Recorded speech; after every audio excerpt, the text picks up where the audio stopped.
Kita mulai aja ya Bu ya, Ya. sambil nunggu yang lain. A'udzubillahi minasyaitonirrajim. Bismillahirrahmanirrahim. Assalamualaikum warahmatullahi wabarakatuh. Waalaikumsalam warahmatullahi wabarakatuh. Bu Maria teh tedaman menuju teraraos. Iya, tengaos. Bisa, Pak? Iya. Bu Maria. Oh iya iya. Oh, Maria teh Pasti lu dinten. Mohon mudah-mudahan sehatnya insyaallah. Halaman 303. Alhamdulillah, alhamdulillahirabbil alamin.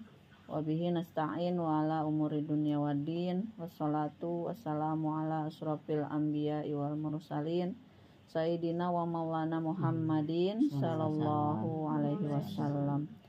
Puji dan syukur mari sama-sama kita panjatkan kehadirat Allah Subhanahu wa taala yang pada hari ini alhamdulillah kita bisa berkumpul kembali, kita bisa mengaji kembali, kita bisa bersilaturahim kembali di rumah Ibu Adang atau Ibu Siti yang mudah-mudahan dimuliakan Allah Subhanahu wa taala. Salawat serta salam tidak lupa kita sampaikan kepada Nabi kita Nabi Muhammad sallallahu alaihi wasallam, kepada para keluarganya, para sahabatnya, para tabi'in-tabi'innya, ulama-ulamanya, dan mudah-mudahan sampai kepada kita selaku umatnya. Amin ya Allah ya rabbal alamin. Ibu-ibu yang dirahmati Allah Subhanahu wa taala, darah lamang Ibu. Alhamdulillahirabbil alamin. Pertama-tama kita sudah memasuki bulan Zulhijjah tanggal 3 kalau nggak salah Ibu ya, tanggal 3, besok tanggal 4. Mudah-mudahan dengan masuknya bulan Zulhijjah ini kita bisa beribadah, beramal, nambah lagi apa yang kita lakukan setiap harinya, amal-amal yang kita lakukan, baik itu puasanya, sholat sunnah-sunnahnya, baca Qur'annya, nambah lagi ya Bu ya. Karena bulan Zulhijjah salah satunya adalah bulan yang dimuliakan Allah Subhanahu wa taala, selain bulan Muharram, bulan Zulqa'dah, bulan Zulhijjah, dan bulan Rajab. 4 bulan ini kalau bisa kita tambah terus amal-amal kita, karena memang pahalanya dilipat gandakan oleh Allah Subhanahu wa taala. Begitupun dengan kemaksiatan yang kita bikin di bulan ini itu juga sama Bu. Jadi sama dilipat gandakan juga. Jadi benar-benar kita harus bersabar dengan segala ujian yang Allah berikan kepada kita, baik ujian sabar sakit, ujian sabar mendidik anak, rumah tangga kita nggak punya duit, kita minta ekonomi dan lain sebagainya. Jadi harus sabar, karena insya Allah semua ujian yang Allah berikan itu akan kita lewati. Dimana ada kesulitan, di situ ada kemudahan. Karena kata Allah kan inna ma'al usri yusra, fa inna ma'al usri yusra, inna ma'al usri yusra. Dimana ada kesulitan maka di situ ada kemudahan. Jadi insya Allah, dan kemudahan itu lebih banyak daripada kesulitannya. Jadi Allah itu memberikan ujian kita itu di dalam batas kemampuan kita, enggak di luar batas kemampuan kita. Kalau di luar batas kemampuan kita pasti nggak mampu Bu. Tapi tiap orang itu, tiap manusia itu diberikan ujian itu sama Allah Subhanahu wa taala itu dalam batas kemampuannya. Kan ada yang suka ngeluh, aduh kenapa sih aku yang yang diuji kayak gini, misalnya misalnya duit nggak punya, kemudian orang tua misalnya sakit-sakitan, anak mau sekolah masuk gak ada uangnya. Nah kan banyak yang seperti itu ya Bu ya. Kenapa harus aku gitunya, padahal aku sholat, aku puasa, aku ini sebisanya aku gitu. Kenapa Allah menguji aku segini beratnya gitu kan. Tapi kata Allah, kamu tuh mampu gitu ya. Jadi kalau orang lain itu belum tentu mampu, tapi kenapa kamu? Karena kamu itu yang mampu gitu ya. Jadi insya Allah ketika ujian itu kita bisa sabar, kita bisa ikhlas menerimanya, kita bisa bersyukur atas segala yang Allah berikan kepada kita. Insya Allah itu akan dibalas sama Allah dengan pahala yang berlipat ganda. Kalau Allah memberikan kebaikan kepada kita, kemudian kita balas lagi juga baik kepada Allah, itu kan biasa ya Bu ya. Mungkin dalam kapasitas Allah itu biasa. Tapi dalam kapasitas Allah yang luar biasa itu ketika Allah memberikan yang begitu banyaknya kepada kita, baik berupa yang baik-baik ataupun ujiannya. Nah, dalam ujiannya ini kita tetap baik, tetap melaksanakan perintah Allah, tetap tidak bermaksiat kepada Allah dengan segitu banyaknya ujian, maka itulah yang luar biasa. Jadi kalau kita baik ke orang, orang baik ke kita kan biasa ya Bu ya. Ya. Tapi kalau kita baik ke orang, tapi orang lain itu nggak baik ke kita, nyinyir ke kita, ngata-ngatain kita di belakang kita, kemudian kita tahu, kemudian kita tahu, maka kita tetap baik sama dia, kita tetap senyum sama dia, kita tetap mendoakannya. Justru itu adalah kebaikan yang sempurna. Kata Rasulullah juga kan, kalau kamu dijahati orang, maka baiklah, jangan dibalas dengan kejahatan. Maka itulah yang sebaik-baik amal kita, insya Allah. Jadi jangan sampai ketika orang lain itu nggak baik ke kita, kita sama dengannya, kita juga nggak baik, jangan gitunya. Justru itu teh keuntungan buat kita. Alhamdulillah saya malah lagi dikasih pahala sama si ibu ini gitu.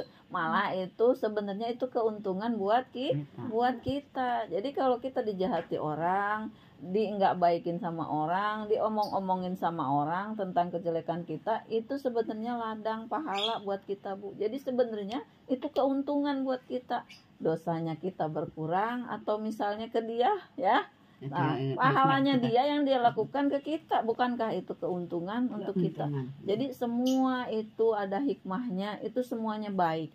Yang menurut kita pun buruk itu sebenarnya baik ya di sisi Allah. Itu yang menurut kita baik belum tentu menurut Allah baik. Jadi sebisa mungkin apa yang kita lakukan setiap harinya, yuk sama-sama apapun yang Allah berikan kepada kita, baik itu berupa ujian, baik itu berupa kenikmatannya, sejatinya itu adalah semuanya kenikmatan dari Allah Subhanahu wa Ta'ala yang akan berpulang kepada kita lagi dengan penuh kebaikan. Dan insya Allah kita dijadikan sama Allah, ketika kita bisa menerima ujian dari Allah apapun itu, maka dijadikan sama Allah adalah orang-orang yang selalu bersabar. Kata Allah, innallaha ma'as sabirin. Jadi ketika kita bersabar dengan semua ujian Allah itu, maka kita digolongkan orang-orang yang bersabar di sisi Allah, karena Allah itu bersama orang yang sabar. Kalau kita nggak sabar, maka Allah nggak bersama kita. Yang ada setan. Naudzubillah min dzalik. Nah, mungkin itu sedikit ya Bu ya.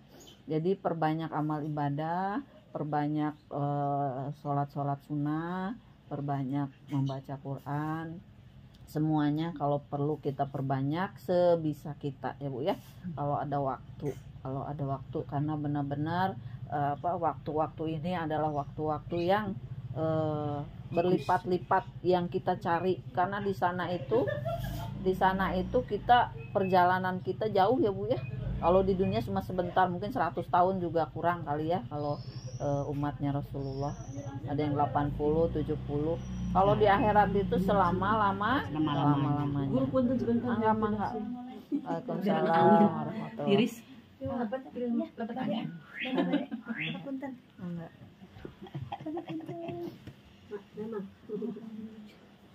Kemana mau mocok?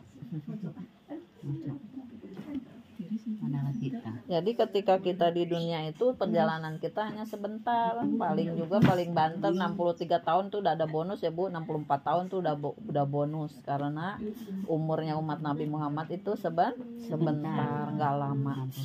Terus kalau di akhirat itu gimana caranya? Ya justru dengan kita harus mengumpulkan amal kita dari sekarang. Kalau kita nggak ngumpulin amal kita dari sekarang, ibarat kita mau mudik, kita nggak bawa amalnya, nggak bawa bekal, misalnya nggak bawa uang, nggak bawa baju, nggak bawa perbekalan, kita kan di sana kerepotan ya Bu ya. Pasti kita harus beli gimana, uangnya juga nggak ada misalnya nggak dibawa. Nah kalau perbekalan di akhirat itu harus lebih banyak lagi. Kalau di dunia kita masih bisa pinjem, kita masih bisa sama saudara ya. Tapi kalau di akhirat itu udah nggak ada pinjam-minjam itu. Di sana itu udah nafsi, udah sendiri-sendiri semuanya. Bahkan orang tua juga nggak mau memberikan amalnya kepada anaknya, atau sebaliknya anaknya memberikan amalnya kepada orang tuanya, nggak ada. Jadi nggak ada yang bisa di sana, itu kita sendiri. kita sendiri, nggak ada yang bisa menolong kita kecuali amal-amal kita, apa itu membaca Quran, apa itu hafalan kita, apa itu sedekah kita, apa itu zakat kita, apa itu puasa kita, apa itu haji kita, itu yang semuanya akan menolong kita di akhirat. Jadi harus sendiri-sendiri di sana mah. Orang tua udah nggak ingat nanti sama anaknya, boro-boro anaknya juga udah nggak ingat sama orang tuanya. Yang ingat adalah ya Allah saya teh selamat apa enggak, itu aja. Jadi di akhirat itu cuman egoisnya, bener-bener egois Bu. Jadi nggak ada yang satu sama lain memberikan amal, itu nggak ada. Kalau di dunia masih bisa saling tolong menolong, tapi kalau di sana udah nggak ada. Boro-boro misalnya mau nolong orang lain atau anaknya, dirinya sendiri belum tentu selamat. Nah, kapan itu kita bisa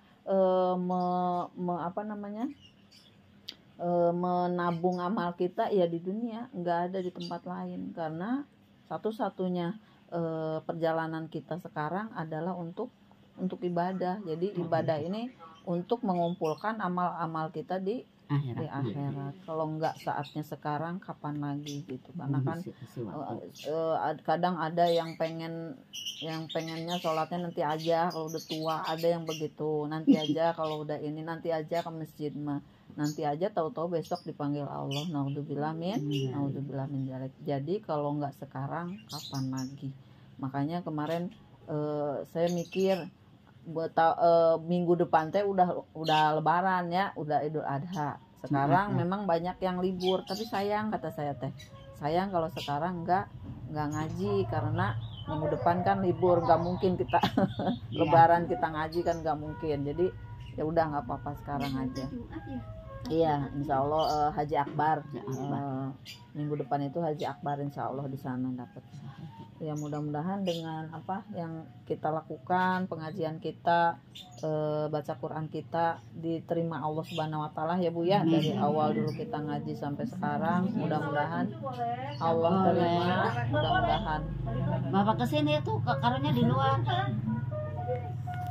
Cucu.